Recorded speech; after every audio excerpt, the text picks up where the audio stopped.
What's up, everybody? Welcome to Podcast Now. I'm Alex, and in this video, I want to talk about 4 things I do not want to see from the Scream 5 trailer when we get it, hopefully, in 2 weeks. Now, next week and probably the week after, we will discuss a little bit more about my excitement, and we will definitely, obviously, or I'll be covering the trailer whenever it launches, if it releases on that anniversary date, or whenever, I'll try to throw as many videos together as I possibly can think of on it, okay? So for this, I thought it'd be fun to talk about some things I don't want. Now, a few, maybe several weeks ago, maybe more like a couple months ago, like a month or so ago, I talked about really looking at the past Scream trailers. I analyzed all 4 of them, and we kind of talked about some things that each of them did unique to themselves, and also some things that they did that were kind of similar, right? They all have similar kind of vibes or tones, or they do similar things throughout. So make sure you guys watch that one, because I do think that one is extremely important, and this one is kind of a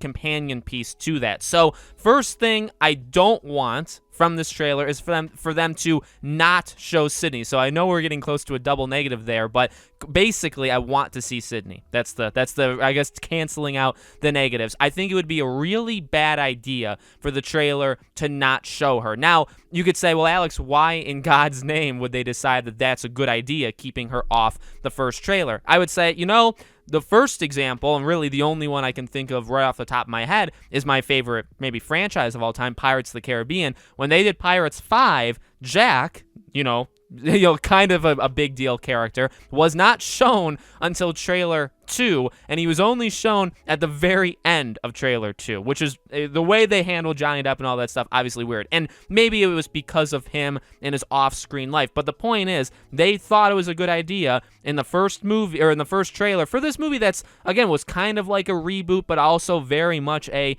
continuation of 1 through 4, quite ironically, same thing as Scream, to not show this main character and maybe put the focus more on other people, right? We know he's going to be in it, so why do we necessarily need to show him? I could understand how you come to the ending of that, that thought process. I don't think it's a good idea, but I think I understand how you can do it. So same thing here. I mean, you have a lot you can do. They could very well put, if they want to focus on OGs and then also put the most focus on new original characters and new story in this trailer, let's say, I could see them doing that. Putting a lot of the, I guess, screen time of the trailer on Dale and Dewey, and then you leave maybe Sidney out, and it's almost like a big surprise when you do see her, like she's such a big deal, where they're like, well, we'll save her for trailer 2. Maybe even like Spider-Man, right? Like Tobey Maguire and Andrew Garfield are gonna be in it, but we all kind of know that, but obviously they're not gonna show it in trailer 1, but that's maybe more of like an excitement thing. They're not gonna ruin that surprise right away. Again, like you could maybe see how to do it, but I just think we need that phone call. I don't necessarily think we need to have the "Hello, Sidney" in the trailer. That's not. It's kind of a hallmark of what trailers have done before, but you don't, I would say, entirely need it. So we'll have to see, how it goes. But I really do think we need to visually see her. Plus, there's been enough. I fuel it as well, right? So I'm actually as much to blame as everybody. There's been enough speculation online of, will she die? How important is she? How much screen time does she have? There's all of these conflicting reports. To not have her in the trailer, I think just fuels that stuff. Could you imagine? You watch the first trailer, she's not in it. Now you have people for weeks, for months until the next trailer just saying, oh, is she going to be in it for 5 minutes? Maybe the leaks were wrong. Maybe she's not even close to being considered a main character. Maybe she's not in it more than 10 minutes and all. All of this stuff, it may sound stupid, but you don't put her in that first trailer, and that kind of stuff starts to go. I just guarantee that is what would happen. Okay, if that wasn't controversial enough, second thing I don't want in this trailer is focusing on the past. So what I mean by this, really, I think has mostly been done with Scream 3 and then a little bit with the trailer of Scream 4. And that is Scream 3, literally the first half of the trailer. And again, that's why that last video I made was so important. Scream 3, the first half of the trailer, was really just kind of recapping what's happened so far.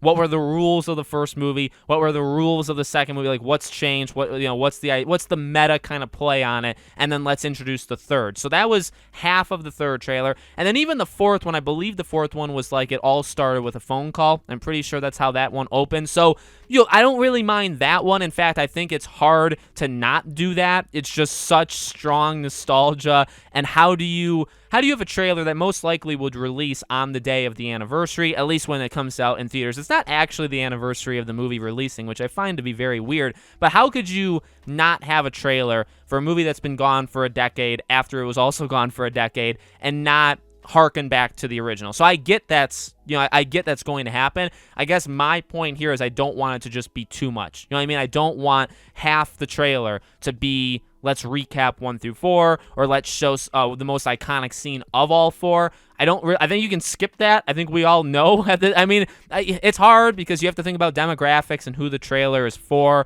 Maybe people have never seen Scream before, so you have to kind of, get them up to speed. There's intricacies there. I understand that, but I just don't want. We're all so excited. You know what I mean? That's really what it boils down to, is we're all so excited, and if it's like a 2.5-minute trailer, or say even 2 minutes, but like 30 to 45 seconds is not stuff from this movie, I feel like that's just going to be disappointing. You know what I mean? A third of the trailer isn't actually a trailer for the movie. So that's something that's maybe specific to me. Maybe other people will be okay with it, and that's fine. If you disagree with any of these, that's more power to you. I have nothing against you, but I would just like to see this movie, not kind of a recap or anything like that of the past ones. The third one is also pretty specific. I don't want to see too many scenes. So this is actually kind of weird, and it may actually be a complete contradiction to my fourth thing. You guys can let me know when you watch the full video, but I guess for this, so I do want there to be like mystery. I do want there to be kind of hints, which actually is the fourth topic, or fourth thing, which we'll get to in a second. But I want there to be some like threads that we can dissect, come up with theories. Like,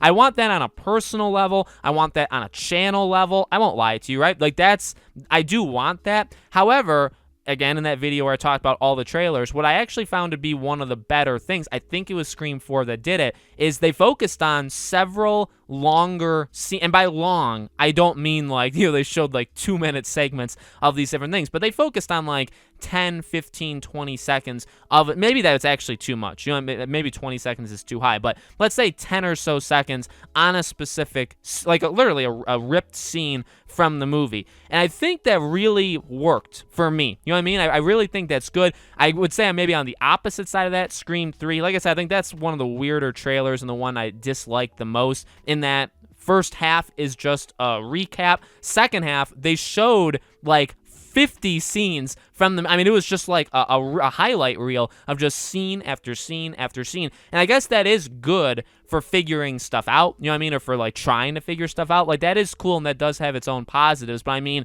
they just like rapid fire. Every scene had like a quarter of a second on, that your eyes could actually see it. I think I would want to go for the opposite.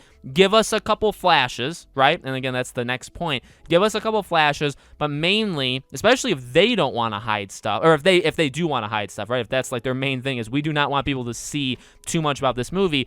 The only thing you can really do is either have voiceover on like the past movies, have like a new cast member, or have Nev or whatever talk as in they're in this movie, but talk about the past ones. That's one way of getting around not showing too much. The other way is focusing on scenes that maybe don't have a lot of context, that you can take out of context and be just fine with, right? You're not going to spoil anything, and just have that kind of play out. And I almost wonder if they think that through when they are filming it. I actually don't feel like they did in this case, because even the directors were like, I don't know what they're going to do for the trailers, because like a lot of it is spoiler-like. Maybe it would have been easier if they filmed some things just to specifically, throw in trailers, and maybe they did, but, that's kind of where I lie. I think I would like to see some smaller, just show, it could be 2 or 3 different things, and you show a pretty good section of it. And again, that's a good way around showing too much. However, like I've already hinted at 1,000 times, the fourth point is I don't want them to have no hints in it. So kind of the reverse, again, the double negative. I want to see, small little things that we can kind of go down the rabbit hole, right? As I've said, I mean, we're not going to get confirmation on these leaks, whether they're true or false, right? And some of them seem more right than others. Some of them contradict each other. We're not going to be able to answer them fully based off the first trailer, right? That'd be kind of stupid to say out loud, but I do think there'll be some sort of Like, there will be hints. There's just no doubt about it. There will be hints from it. And I want that. You know, I want to be able to fact check. I want to be able to kind of give it, not even that. I don't even really care about fact checking that stuff. I want to be able to just kind of have conversations. And again, so it's the reverse of the third point, right? It's a hard middle space to go in because I don't want there to be nothing to talk about, but I don't want the entire movie spoiled in the first trailer. And I don't think they're going to do the first. Well, here's the thing. I don't think they'll do that part, the last part, spoil the whole movie. But I am kind of afraid they would do the first part and just play it insanely safe, which I actually don't think is a good. I get the secrecy, I get them wanting to do it, but you do need to build up hype. You do, and I get it. We're excited, but let's not forget the world is big. The people that are going to see Scream, it's not just the 15, 20, 30,000 people that are into Scream online. There's many more people that are going to have to go see this movie for it to make money. So, yes, we're excited for it big time, but you have to play it for a larger audience, and I think a lot of people forget that. So it's just something to kind of remember, right? So let me know what you guys think in the comments below. As always, make sure you guys are subscribed, bell icon. Again, over the next couple of weeks, we'll continue talking about this trailer, and then when it lands, you know, of course, there'll be plenty of videos on it. If you guys want to follow me on Twitter or subscribe to our second channel or support us through Patreon or YouTube memberships, links are always in the description. The join button is obviously next to the subscribe button for the YouTube memberships. Thank you for watching, and I'll see you all on the next video.